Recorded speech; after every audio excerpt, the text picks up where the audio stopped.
So the Buffalo Sabres have won the first overall pick in the 2021 NHL Draft lottery. This is the second time the Buffalo Sabres have picked first overall in the last 4 seasons, and just the 4th time in team history that they've picked first overall.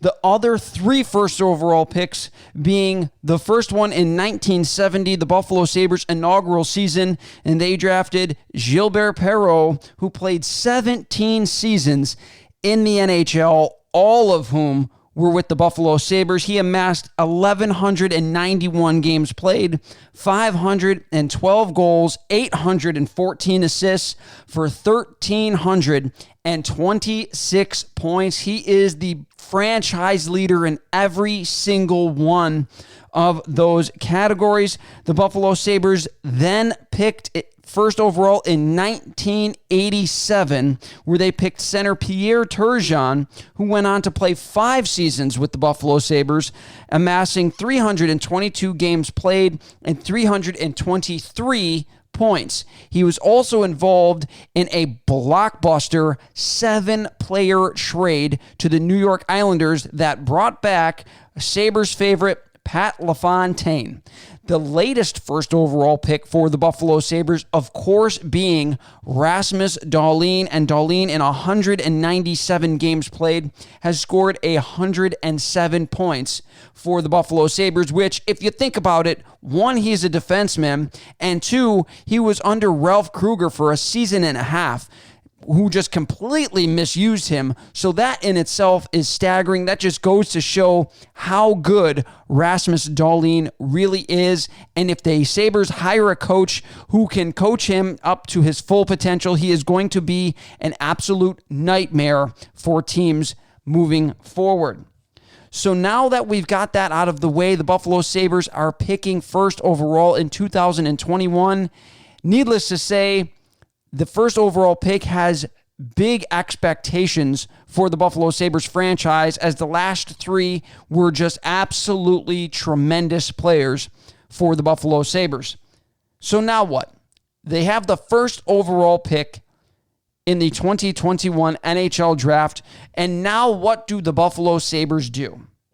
There is no doubt that the Buffalo Sabres need absolutely everything. They need every single position on this team. They need another center. They need wingers. They need D, and they, for sure, need goaltenders.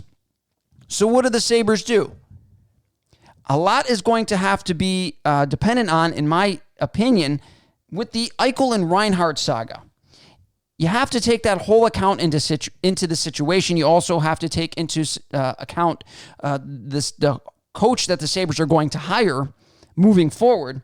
But there is no consensus number 1 pick in this year's NHL Draft, which makes things a little, it creates a gray area for the Buffalo Sabres. There's a potential that the Sabres could trade Eichel and potentially trade Reinhart. Sam Reinhart is a restricted free agent still because of all of the bridge deals that he has been signing with the Buffalo Sabres. So the Sabres have a little bit of leverage with Sam Reinhart. However, I think the Sabres would be wise, if Sam Reinhart wants out of Buffalo, to do a sign and trade where they sign Sam Reinhart and try to get something for him. Maybe they package Reinhart and Eichel together. I don't know. That might be an episode coming up. You might want to make sure you click the subscribe and hit that notification bell to check out all my videos going forward. But what if the number 1 overall pick is something that needs to be packaged with either Eichel or Reinhart in order to bring you back the desired return that the Buffalo Sabres should get? Are you willing to part with that number 1 overall pick, especially in a year like 2021, which is a weaker draft class? There is not an overall number 1 draft pick. If there was a year that the Buffalo Sabres would trade the number 1 overall draft pick, it would be the 2021 NHL Draft.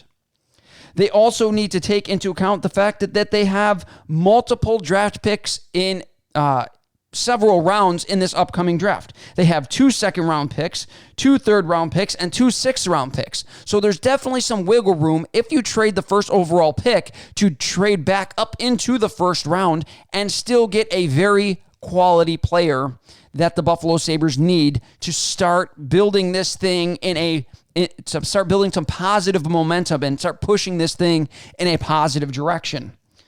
They also need to take into account the fact that the Sabres have just 3 of their 8 defensemen that played last year, their top 8 defensemen that played last year, under contract for 2021. And that is Ristolainen, Colin Miller, and Jacob Bryson. They have just 3 defensemen that played last season out of the 8 that are under contract for 2021. So that might skew how the Buffalo Sabres go. I'm not sure. So who do the Sabres pick? Let's throw all that out of the way. Who should the Buffalo Sabres pick at number 1? And there's a couple of names that I wanted to talk about. It's the 2 names that I've heard the most on Twitter, Buffalo Sabres fans saying. The first name I hear is center out of Michigan State in the NCAA, and that is Matthew Beniers.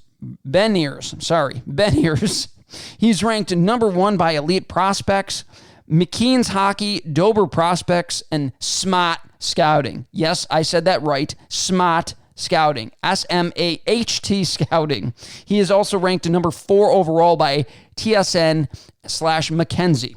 So here's some numbers that if you haven't looked up, obviously, I'll have them right here for you. In the U18 World Juniors, Beniers played 7 games and had 2 goals. In the U20 World Juniors, he had 7 games played and 3 points.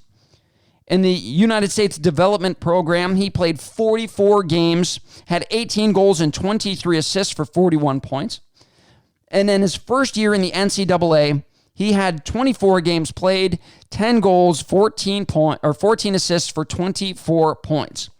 Now, I wanted to provide some context because in the NHL, there's so many different leagues that you can kind of take out of, and this player and that player, and there's the WHL, the OHL, college hockey. There's the Swedish Elite League, the German League. There's so many different leagues that you can draft out of. I wanted to provide some context. So one of the best Sabres to the Buffalo Sabres have ever drafted, number 2 overall pick was Jack Eichel. The U18. Eichel played 7 games, had 10 points. In the U20, Eichel had 4 points in 5 games. In the United States Development League, he had 53 games played, 38 goals, 49 assists for 87 points. And in his freshman year in the NCAA at Boston, he had 40 games played, 26 goals, 45 assists for 71 points. And he won the Hobey Baker. Now, I haven't gone super in-depth with Beniers as far as scouting him and looking at what he has and the things that he brings to the table for the Buffalo Sabres. But this is what I see when I did a quick search of him, watched some highlights, watched some of his different moves. These are the things that I see when I watch Matthew Beniers. Beniers looks like a good skater, solid edge work, much like a Jeff Skinner, just unbelievable edge work. However, he has average speed. When I watched the little bit that I have watched of him, I will watch more of him. But with the little bit that I have watched of him, I was not blown away by his speed. He creates mismatches with the angles that he takes and his edge work, his skating ability. But however, his straight line speed, it didn't jump off of, the screen to me. It didn't make me go, wow, this kid is fast. But that's not a bad thing. That's not the worst thing in the world. There are a couple other things. He has someone with a very high hockey IQ. He has a very, very high hockey IQ. He seemingly finds guys in the offensive zone, eyes in the back of his head. Very, very good hockey IQ for Matthew Beniers. He's also a very good playmaker, as I just stated, can find open guys in the O zone for tap-ins.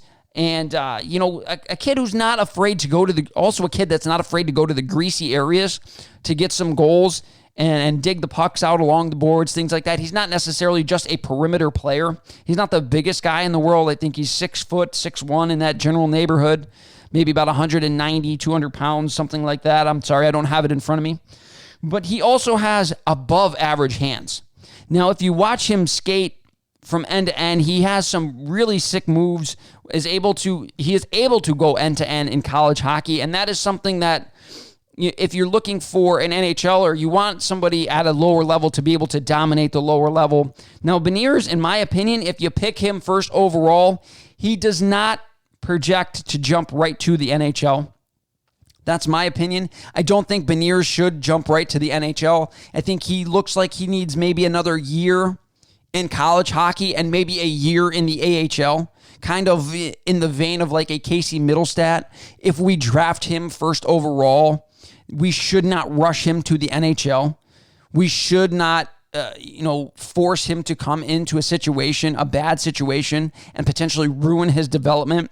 If that is something that the Sabres want to do, and that's the route they want to go, especially if they trade away their all-star center in Jack Eichel and a player that we have found out it could be a very good center in Sam Reinhart, the Sabres should potentially look to reload down the middle. As we know, centers are a valued commodity in the NHL. Not everyone is cut out to be a center in the NHL. And if that is the route that they want to go, I think Beniers is probably 2 full seasons away from making an impact on the Buffalo Sabres. Now, the next player that I hear about is probably the closest to consensus number 1 in this draft. And that is defenseman from Michigan, Owen Power. Now, Owen Power is rated the number 1 overall prospect by Consolidated Ranking, NHL Central Scouting, Sportsnet, and TSN/McKenzie. So he is probably the closest to the consensus number 1 that you would have in this draft. He played with Chicago in the USHL, 45 games played, 12 goals, 28 assists, 40 points. And in his first year in Michigan, he had 26 games played, 3 goals, 13 assists for 16 points. And to put that in a little bit of context, I chose Colton Parayko simply because they are the same build. They're both tall, 6'5", 6'6". They're both meteor guys. Parayko's 230 pounds. They both can skate. Owen Power is 6'5", 214, 220 pounds, something in that general neighborhood. But I also chose Parayko because he is a very, very good NHL defenseman, and I wanted to compare him to kind of see where they were at the same level of play in the NHL. And Colton played for Alaska Fairbanks in the NCAA, 33 games played, 4 goals, 13 assists for 17 points in his freshman year in the NCAA. Some things I see when I watch Owen Power, I see a big man. 6'5", 214 pounds. I believe Elite Prospects is what has him listed at. He looks a lot bigger than 6'5", 214 pounds. He is a D-man that is poised with the puck, and pressure does not seem to make him panic at all. He plays very calm and under control in both the offensive and defensive zones. He has above average skating for a man that size, and his above average skating helps him jump into the play and create opportunities on the offensive side of the puck. So he is a very solid two-way defender and Owen Powers also had a very strong IIHF World Championships where Canada just won the gold medal. So he is probably the closest to a consensus number 1 overall pick. He also uses his reach well. And as I said, when he jumps into the play to create chances, he has the ability to finish when the puck is on his stick. Owen Power is a very big, very versatile D-man who I think if the Sabres draft could potentially replace somebody like Rasmus Ristolainen. I know a lot of people really fucking hate Rasmus Ristolainen. And he seemingly, when he was younger, he seemed to have such a high ceiling, but it seems like he's kind of plateaued in how good he's going to get. He's a big physical defenseman, and from what I've watched so far, the little bit that I've watched, Owen Power does not seem like an overly physical defenseman. So I know people, you grit the sandpaper. You do need guys that are physical on defense. You do need guys that can clear the front of the net. You need guys that, when people are hacking and whacking and banging away at the puck, can get guys out and start clearing them out the front of the net. Yes, you do need that. You need guys that will, make life miserable for forwards coming into the zone. You can't just, I love Rasmus Dahlin. He's a smooth skater, and this past season, he has started to get a little bit more physical, which I really love. It's just another element to his game.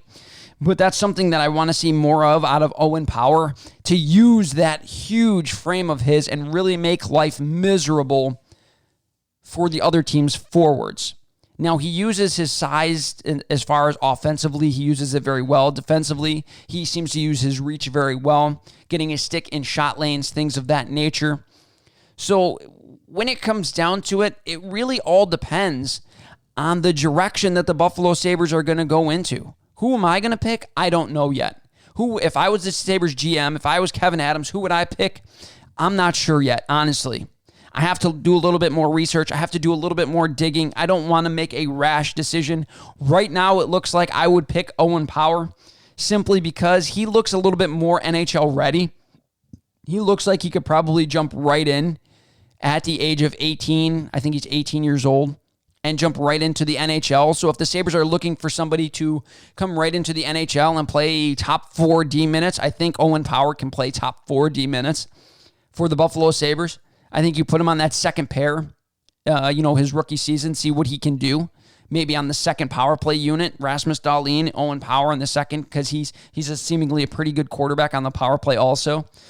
You put him on, the penalty kill. Like I said, he's just a guy that seemingly can chew up a lot of minutes, be in your top 4, and contribute right away. However, if you're building towards the future, I think you are looking at somebody more like Matthew Beniers, who, though he's a couple of years away, may have a higher ceiling, potentially. Not sure.